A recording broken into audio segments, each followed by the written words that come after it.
안녕하세요, 여러분. 여러분은 사신이나 저승사자, 이런 걸 믿으시나요? 사연자분은 보내주신 사연을 보시고 저도 다시 한번 생각을 하게 되었는데요. 그럼 사연 읽어드릴게요. 준비되셨나요? 사연을 보내주신 분은 고등학교 2학년 학생이고 이름은 한철입니다. 그분은 이 글을 쓰는 도중에도 너무 무서워서 숨을 못 쉴 지경이라고 썼습니다. 네, 이미 시작부터 범상치 않죠. 계속 읽어볼게요. 한철 씨는 아파트 고층에 살고 있는데요. 워낙 높은 층이다 보니 창문에 따로 커튼을 치지 않고 잠든다고 해요. 그냥 창문 너머로 밤하늘 보면서 잠드는 거죠. 어떻게 보면 낭만 있잖아요. 근데 이게 그날 밤엔 낭만이 아니었던 거예요. 그날도 독서실을 다녀온 한철 씨는 피곤한 몸을 이끌고 씻자마자 바로 침대에 드러누워 불을 껐대요. 공부하고 온 고딩이 씻고 눕는 거, 당연하죠. 그런데 창문 쪽을 바라보며 반쯤 잠이 드는 비몽사몽인 상태에서 뭔가 이상한 걸 봤어요. 창문 아래쪽에서부터 뭔가 작고 검은 손 같은 것이 천천히 올라오고 있었던 거예요. 처음엔 그림자겠거니 하고 눈을 감으려던 한철 씨. 그런데 그 손 옆에 또 다른 손이 나타나더니 곧이어 몸 전체가 모습을 드러냈대요. 시커먼 그림자 같은 사람의 형체였는데 얼굴만은 달랐어요. 마치 화장을 짙게 한 것처럼 새하얀 얼굴, 그리고 눈 주위만 새빨간색이었다고 해요. 그런데 어디서 본 것처럼 좀 익숙한 얼굴이었다고 하네요. 근데 더 섬뜩한 건요, 그 얼굴이 눈물을 흘리면서 입은 웃고 있었다는 거예요. 울면서 웃는 얼굴. 상상만 해도 너무 무섭죠. 그 존재는 벽과 유리창을 마치 땅 위를 기어다니듯 자연스럽게 움직이면서 한철 씨는 별 관심도 없다는 듯 위쪽으로 기어올라 사라졌대요. 한참 동안 몸이 굳어서 움직이지도 못하던 한철 씨는 겨우 소리를 지르며 방 밖으로 도망쳤고 부모님께는 가위에 눌렸다고 둘러댔대요. 그리고 그날 밤은 결국 거실 소파에서 잤다고 하네요. 그런데 다음 날 새벽 시끄러운 사이렌 소리에 잠을 깬 한철 씨가 아래를 내려다보니 앰뷸런스가 와 있었대요. 너무 시끄러워서 그냥 다시 방으로 들어가 잤답니다. 그리고 그날 저녁 독서실을 마치고 돌아온 한철 씨가 엄마한테서 뜻밖의 이야기를 들었어요.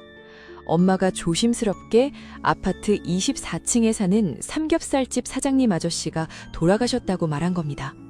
아내분이 아침에 일어나서 발견했다고요. 그 말을 듣는 순간 한철 씨의 머릿속에 어젯밤 그 이상한 존재의 얼굴이 스쳐 지나갔대요. 팔에 소름이 쫙 돋으면서요. 그리고 기억이 났대요. 퉁퉁하고 사람 좋아 보이며 약간 M자 탈모가 온 엘리베이터에서 몇 번 마주쳤던 그 삼겹살집 주인 아저씨. 놀랍게도 어제 창문에서 봤던 그 이상한 존재의 얼굴이 바로 그 아저씨 얼굴이었던 거예요. 결국 한철 씨는 가위 핑계를 대고 일주일 동안 거실 소파에서 잤대요. 그리고 며칠 뒤 독서실을 마치고 집에 돌아온 한철 씨는 현관에서부터 비릿한 냄새를 맡았대요. 고등어라도 구웠나 싶어서 엄마를 불렀는데 집 안이 너무 조용한 거예요. 밤 11시면 가족들이 모두 있어야 할 시간인데 안방 앞에 다가가니 이상한 소리가 들렸어요. 가래가 낀 것 같은 거칠고 힘겨운 숨소리요. 문을 연 한철 씨는 뒤로 자빠졌어요. 아빠가 누워 있었고 그 옆에 서 있던 귀신 같은 형체가 고개를 돌려 한철 씨를 노려보고 있었던 거예요. 소리를 지르며 현관으로 도망치던 한철 씨의 발에 뭔가 걸렸는데 그건 죽어있는 자기 자신이었대요. 그렇게 비명을 지르며 식은땀을 흘리고 잠에서 깼어요. 꿈이었던 거죠. 물 한 잔 마시러 거실로 나온 한철 씨의 눈에 베란다에 서 있는 익숙한 형체가 보였어요. 아빠의 얼굴을 한 사신이었어요. 눈물이 흐르는 빨간 눈, 새하얀 얼굴, 그리고 웃고 있는 입. 이번엔 아빠 얼굴이었던 거예요. 발이 굳어 움직일 수 없는 상황에서도 한철 씨는 그 사신이 무얼 하려는지 알아챘어요. 베란다 창을 열고 들어오려는 거였거든요. 무서움과는 반대로 몸이 먼저 움직였대요. 창을 꽉 잡고 버텼어요. 달가닥거리며 몇 번을 열려다 실패한 사신은 고개를 돌렸어요. 그 방향은 엄마 아빠 안방이었어요. 한철 씨는 생각할 겨를도 없이 안방으로 뛰어들어갔어요. 엄마가 외할머니 집에 간 날이라 그날은 아빠 혼자 안방에서 자고 있었는데 아빠의 숨소리가 심상치 않은 거예요. 한철 씨는 놀라서 아빠를 깨웠는데 아빠는 일어나지 못하고 숨이 넘어갈 듯한 소리를 내는 거예요. 그래서 얼른 침대로 올라가 심폐소생술을 했대요. 그리고 소리를 질러 동생을 불렀어요. 자고 있던 동생이 와서 그 광경을 보고 그냥 서 있어서 한철 씨는 빨리 119에 신고하라고 했대요. 몇 분이 지나지 않아 119 구급 대원들이 도착했고 아빠는 바로 병원으로 갔다고 합니다.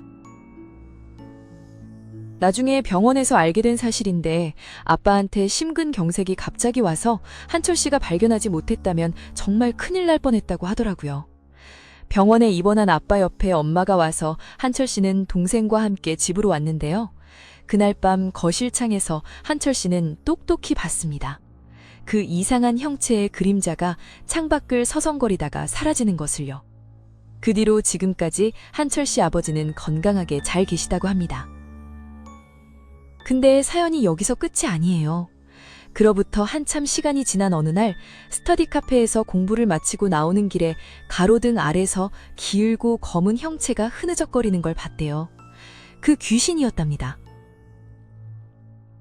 그 뒤로 한철 씨는 그게 사신이라고 생각을 했다는데요. 그리고 이번엔 그 사신의 얼굴을 똑똑히 봤다고 해요. 누구 얼굴인지는 사연에 쓰지 않으셨어요. 그냥 너무 무서워서 정신없이 집으로 달려와 이불 속으로 들어갔고 이 글을 쓰는 이 순간에도 너무 무서워서 제대로 글을 쓰지 못할 지경이라고 하셨어요. 한철 씨, 사연 잘 읽었어요. 많이 무서우셨겠다는 거 충분히 느껴졌어요. 그리고 그 무서운 밤에 발이 굳어도 창문을 붙잡았던 그 마음이 얼마나 대단한 건지도요. 혹시 오늘 이 사연을 들으시는 분들 중에 사람의 얼굴을 한 사신을 보신 분이 있나요? 다음 사연도 기다리고 있겠습니다. 좋아요와 구독, 알림 설정 부탁드려요.